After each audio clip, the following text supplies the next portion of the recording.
Mr. Tilson, if you would, please. You'd come forward. Well, Mr. Tilson, how are you? Fine. Just give me your hat.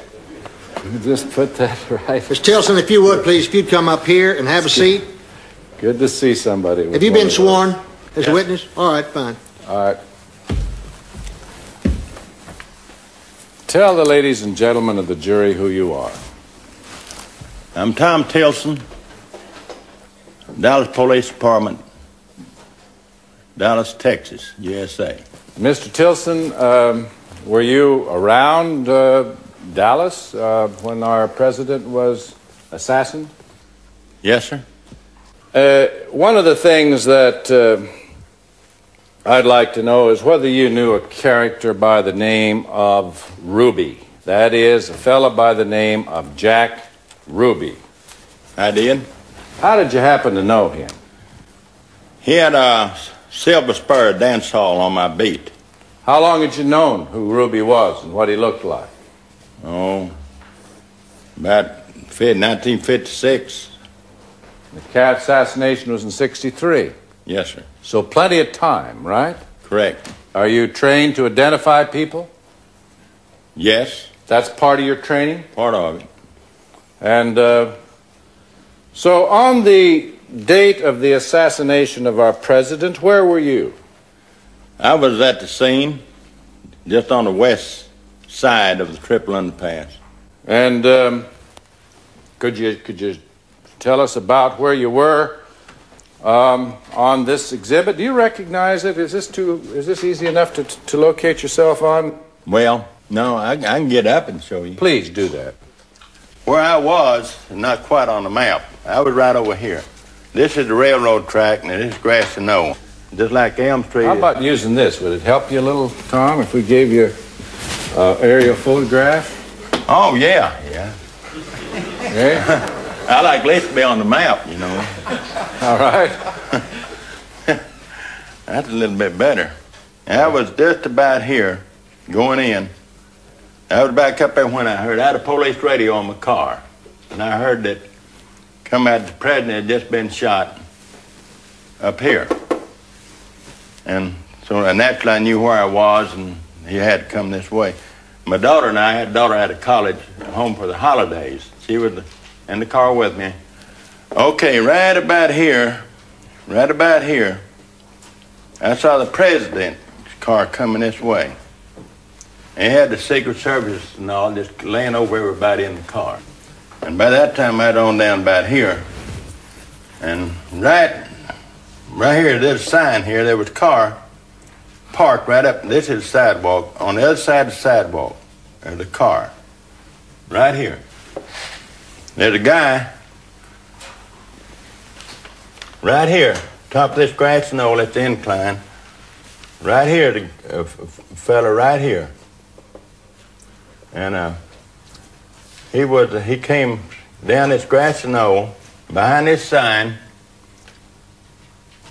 and when he got to the car, he was about the front of the car. Okay, he didn't go around the driver's side. He went to the back window of the car and threw an object into the car. What did the object look like? Well, he had it under his coat and I didn't see it. And he came back to the front of the car and went around the front of the car and got into the driver's side. Then he'd come back off the curb into the street. The president's car had already gone. And he came on over here. This concrete right here gives out because Main Street traffic coming out. Anyway, I went on up this way real fast and caught up with him just as the light turned. And I went on, followed him on the industrial. During this time, I told my daughter to get a pencil and paper out of the car pocket and write the last number down. The license number? Last number of the car, which she did. And when we got up on 30, headed towards Fort Worth, I started to pull up by the side of his car. And I said, it's not worth it. Not worth what? Her getting shot. If he'd had a gun in the car seat, all he'd had done was shot. And then he'd have struck my daughter. or me, or both of us. All right. So I fell back and took the first exit over the river and used the phone and called the number in to homicide. And somebody up there took it down. Now, what happened after you gave the police that number? Did anybody ever call you back? They never contacted me about that at all. Thank you, sir. Now,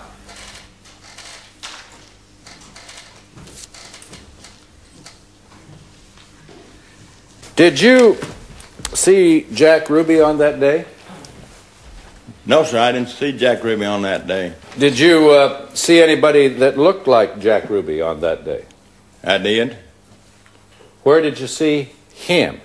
I saw him coming down the grass and knoll, getting in that car. In this car that you've been talking about? Yes, sir. You're saying that the man that came down the grassy knoll and got in this car and drove off, that you've been describing, looked like Jack Ruby? Yes, sir. Exactly like him. Weight and height and same kind of clothes he wear and color hair. Did you, were you around when Jack Ruby shot my client? No, sir, I wasn't down there. I see. Well, give us a picture of Mr. Ruby. That's Exhibit 205. How about that? That looks like him. Is that Jack Ruby? Yeah. Is that the man that you saw that got in that car? Just like the man. Dark suit and dark hair and all. Did he have a dark suit on that day? He always wore dark suits nearly all the time. Did he wear the man you see that day wear a dark suit? Yes, sir. Every time I ever seen him, he had a dark suit on. I'll be darned. Well, thank you, sir. Very much. I appreciate you. Can't tell you how much I appreciate your coming. Thank you. Yossi? Mr. Tilson, you've had a couple chats over the phone, have we not, sir? Yes, sir. Now, when you pursued this man in your car, you told me that he did not drive fast at all. That's correct. That's right. He Okay. didn't. And then, as I understand it, you called Dallas Homicide from a telephone booth and gave them the license plate number. Is that correct? Correct. You told me, did you not, that you thought Dallas Homicide wasn't even interested in the information you gave them, right? Correct. Did you tell me that if you didn't wear a Stetson hat in Dallas Homicide, they didn't want to talk to you? They didn't even want you to come in the office. It was kind of a closed section. Well, Tom, now, the President of the United States had just been assassinated, and you, a Dallas police officer, well-decorated police officer, you called Dallas Homicide, and you tell them that you saw a man running from the scene of the murder and get in a car, and you gave them the license plate number, and you're telling this jury, Tom, that they weren't interested? Well, that's why I realized after I'd called it in, they probably thought just like I did. Who would use their own car and own license number to kill the President of the United States? Let's talk about Ruby a little more. This man you saw running away. You told me, and I don't take shorthand, but you said if I had to bet money, I would bet that man was Jack Ruby. You remember telling me that? Yes, sir. And you knew Ruby pretty well, right? Yes, sir. For the record, Jack Ruby was seen by one witness at 12:25 at the Dallas Morning News office, placing his regular weekly advertisement for his nightclubs, and by another witness at 12:40 in the same office. Now, you felt that Jack Ruby is the one that killed President Kennedy, right? I couldn't swear to it. But, I mean, you have that feeling. The person I chased from the grassy knoll is the one that killed the President of the United States. Oswald did not kill the President. Okay. He shot the President trying to, but he didn't kill the President. So the fellow that you saw running away, whom you believe to be Jack Ruby, you feel that he's the one that killed the President? He's the killer. Later on TV, you see that Oswald was arrested for the murder of the President, right? Correct. Didn't you say to yourself, hey, they got the wrong guy, they should pick up Jack? No, not until Jack shot him. When Jack shot Oswald, I said, nah, be darned, that's old Ruby, all right. This license plate number, Tom, you eventually threw that away, did you not, sir? I kept it for a few years to When my wife died, I cleaned the whole house and everything out and went through all the drawers and all of my police stuff I'd retired. And I said, I'll never need this last number anymore. But I threw it out in the trash can with a whole bunch of other trash. But it was an historic piece of evidence, and certainly the most important murder case ever in this country, and one of the most important murder cases in the history of mankind. And you had enough room in your home. You didn't have to throw that piece of paper away, did you? No, because I held it a while and looked at it and thought.